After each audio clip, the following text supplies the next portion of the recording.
My fellow Dungeoneers, critters and roleplayers, the video game that can finally encapsulate everything we love about Dungeons & Dragons is finally here. Larian Studios' Baldur's Gate 3 finally jumped into early access this year. If you're a fan role-playing games like Divinity, Original Sin 2 or someone who wants to start playing Dungeons & Dragons but doesn't have a dungeon master or other people to play with, Baldur's Gate 3 could be your first stepping stone into the world of Dungeons & Dragons. All of the combat, world building and character creation are taken straight from the pen and paper game. Larian Studios has already shown off a ton of gameplay, clips from the story and how the feeling of Dungeons & Dragons is present within the world of Baldur's Gate 3.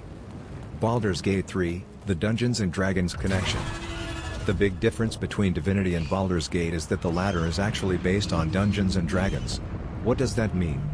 Well, races, classes and even the setting are pulled straight from Dungeons & Dragons, specifically the 5th edition of the pen and paper game. You'll be caught between one of the most iconic wars in the franchise, the Blood War, which is based on the adventure module, Dungeons & Dragons Baldur's Gate, Descent into Avernus. The two parties involved in the war are the demons, who inhabit the evil plane of chaos of the abyss, and devils, who live in the equally evil but lawful realm of the Nine Hells. If you're confused by the difference, an easy way to distinguish the two is remembering that demons want to destroy everything while devils want to control everything. However, the story that Larian Studios is telling is completely unique, so you won't find spoilers about this story online. You can, however, read into the Forgotten Realms, the universe that Dungeons & Dragons takes place in to gain some insight into the world. Key locations that you'll be visiting in this game are Avernus, the first layer of Hell, as well as Baldur's Gate, which is an influential merchant city on the western coast of Faerun. Baldur's Gate 3 races and classes. Baldur's Gate 3 is going to launch with a limited number of races and classes in early access, but Larian Studios will continually add more to the game, so if your go-to Dungeons & Dragons class or race isn't present at launch, it'll likely get added before the official release. Your race will have an impact on dialogue, special abilities you get, and story beats that you'll experience. In early access, the confirmed races you'll have access to are humans, elves, half-elf, halflings, dwarf, tieflings, drow, dark elves, half-Trogithyanki, vampire spawn.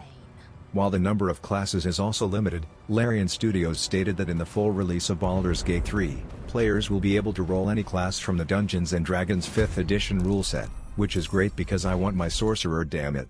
Below is the list of classes as well as the subclasses you can choose from. Fighter, Battle Master, Eldritch Knight. Wizard, Evocation, Abjuration. Rogue, Arcane Trickster, Thief. Ranger, Hunter, Beastmaster. Cleric, Life, Light, Trickery. Warlock, Fiend, Great One. Druid, Circle of the Moon, Circle of the Land. Sorcerer, Draconic Bloodline, Wild Magic. Sven Vink, creative director at Larian Studios, wrote in an AMA on Reddit that in Baldur's Gate 3, custom characters have a much stronger connection to the world and the main arc of the story. We're confident that you won't feel shortchanged in terms of narrative breadth and depth if you choose to play as a custom character.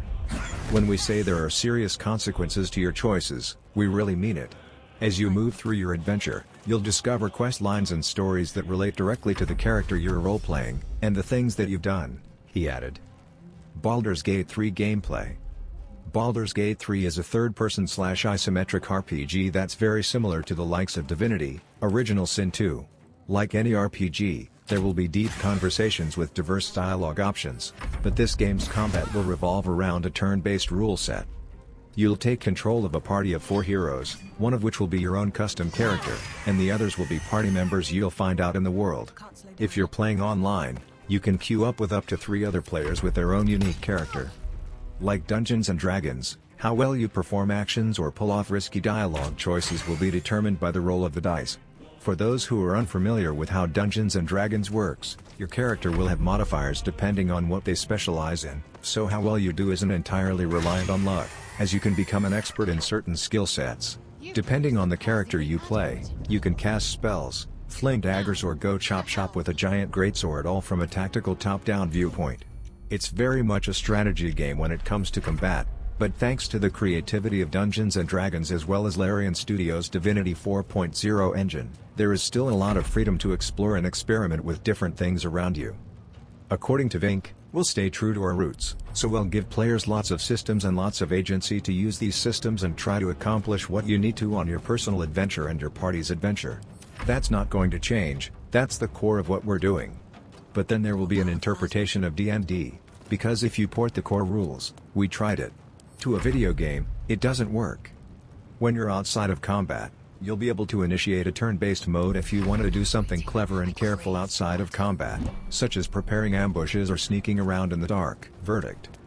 To be aware though, this is an EA and still has a long way to go for the ambitions it has. Graphic issues with chunks not loading, animations spazzing out and jitters when switching frames are abundant. The UX in particular can be a pain, especially for inventory and party member management. It's not that it's bad. What's there is great, but it's missing some parts: multi-selection of items, custom saved item filters, easy way to switch character and so on. Bugs are also there, with dialogues being repeated or scenarios not working out for certain approaches, but that's to be expected.